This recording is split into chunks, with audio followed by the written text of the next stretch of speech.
नमस्कार, मैं भरत आपका स्वागत करता हूँ डीएन न्यूज़ झारखंड में। चलिए जानते हैं आज की छोटी-बड़ी खबरों को।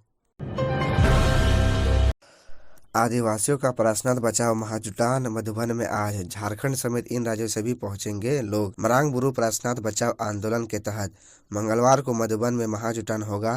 क्षेत्र के आदिवासी मूलवासी पर्सनल पर्वत में मरांग बुरु यानी आदिवासियों का प्रमुख धर्मगढ़ की रक्षा के लिए आंदोलन का शंखनाद करेंगे।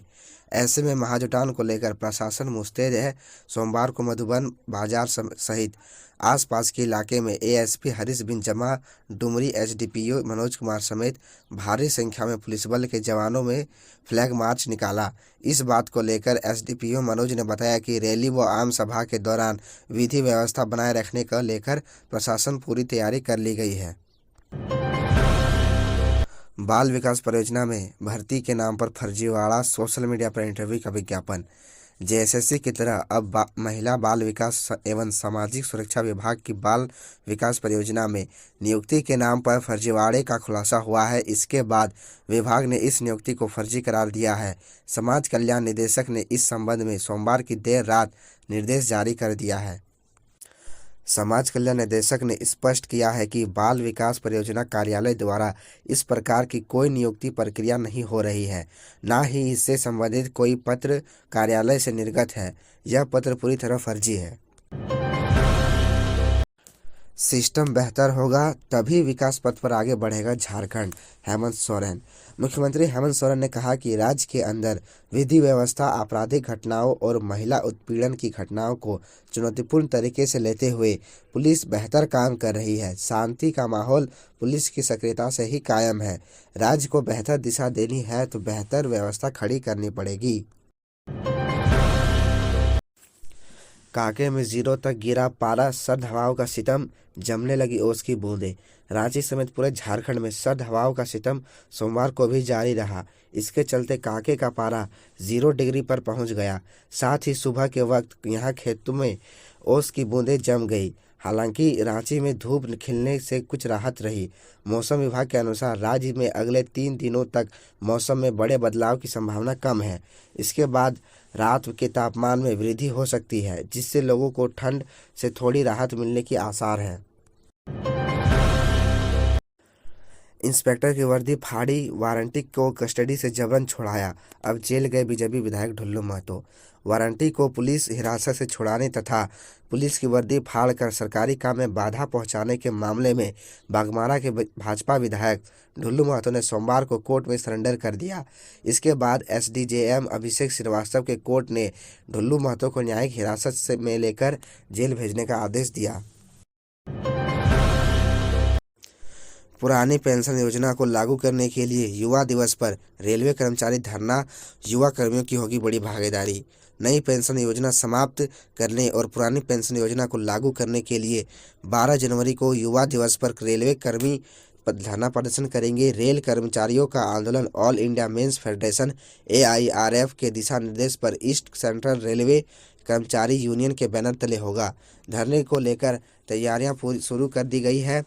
यूनियन की धनबाद शाखा की ओर से बताया गया कि युवा दिवस पर बड़ी संख्या में रेल कर्मचारी सड़क पर उतरेंगे, जिसमें युवा रेल कर्मचारियों की बड़ी भागीदारी होगी। जेप-3 के पासिंग परेड में शामिल हुए मुख्यमंत्री सोरेन, बोले महिलाओं की भागीदारी बढ़ना राज्य के लिए शुभ संकेत। मुख्यमंत्री हेमंत सोरेन सोमवार को धनबाद में जेप-3 के पासिंग परेड में शामिल हुए।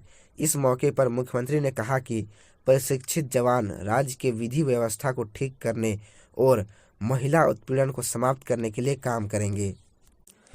मुख्यमंत्री हेमंत सोरेन सोमवार को धनबाद में जेप-3 के पासिंग परेड में बतौर मुख्य अतिथि शामिल हुए। जेप के इस कार्यक्रम को संबोधित करते हुए मुख्यमंत्री सोरेन ने कहा कि राज्य को बेहतर दिशा देनी है तो राज्य को बेहतर व्यवस्था देनी होगी।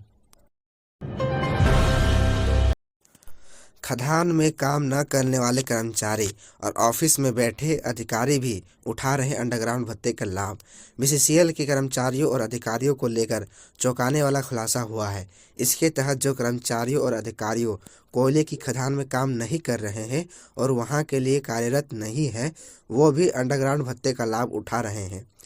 बीसीसीएल में बिना अंडरग्राउंड गए ही उसका भत्ता का लाभ उठा रहे हैं। ऐसा मामला कोयला भवन मुख्यालय में सामने आया है। मामला प्रकाश में आते ही कोयला भवन मुख्यालय ने इसे गंभीरता से लिया है। बीसीसीएल सीएमडी समीरन दत्ता ने भी माना है कि इस तरह की शिकायतें मिल रही है। जो मामले सामने आ रहे हैं उनमें कोयला भवन, केंद्रीय अस्पताल, फिल्टर प्लांट, केएनटी कुसुंडा, बस्ताकोला, लोधना, सिजवा सहित विभिन्न क्षेत्रीय कार्यालय जहां भूमिगत खदान से कोयला उत्पादन बंद है। बताया जाता है कि इसमें कर्मचारी के साथ साथ अधिकारियों की भी संख्या है। वैसे अधिकारियों का नाम सामने आ रहा है जो तबादला होने के बाद भी अपना लास्ट पे क्लेम एलपीसी तबादला होने वाले स्थान पर ला कर वहीं से वेतन का लाभ ले रहे हैं जहां पहले से पदस्थापित थे। झारखंड पेयजल विभाग की 433.20 करोड़ से शुरू की गई 24 योजनाएं अधूरी, 8 पर तो एक भी पैसा खर्च नहीं। पेयजल स्वच्छता विभाग द्वारा राज्य के ग्रामीण क्षेत्रों में पेयजल उपलब्ध कराने के लिए 433.20 करोड़ रुपए की लागत से शुरू की गई 24 योजनाएं अब भी अधूरी है। इन योजनाओं की स्वीकृति वर्ष 2015 से वर्ष 2021 तक की अवधि में हुई थी। इन योजनाओं को 1 साल से अधिकतम 4 साल तक की अवधि में पूरा करना था। हालांकि योजनाओं की भौतिकी प्रगति 9% से 91% तक रही। इसके अलावा सरकार प्रति पंचायत 5 नलकूप की योजना भी पूरी नहीं कर सकी। पेयजल पूर्ति योजनाओं की सुस्त रफ्तार का अंदाजा इसी से लगा सकते हैं कि 433.20 करोड़ की लागत वाली इन योजनाओं पर 252.85 करोड़ रुपए की खर्च किए जा चुके हैं। इन योजनाओं में से 8 पर वित्तीय वर्ष 2021 से 22 के दौरान एक भी पैसा खर्च नहीं किया गया। समय पर पूरी नहीं होने वाली इन 24 योजनाओं में से 7 योजनाएं पाकुड़ जिले की आदिम जनजातियों और शुद्ध पेयजल उपलब्ध कराने से संबंधित है। आदिम जनजातियों को शुद्ध पेयजल उपलब्ध कराने से संबंधित है।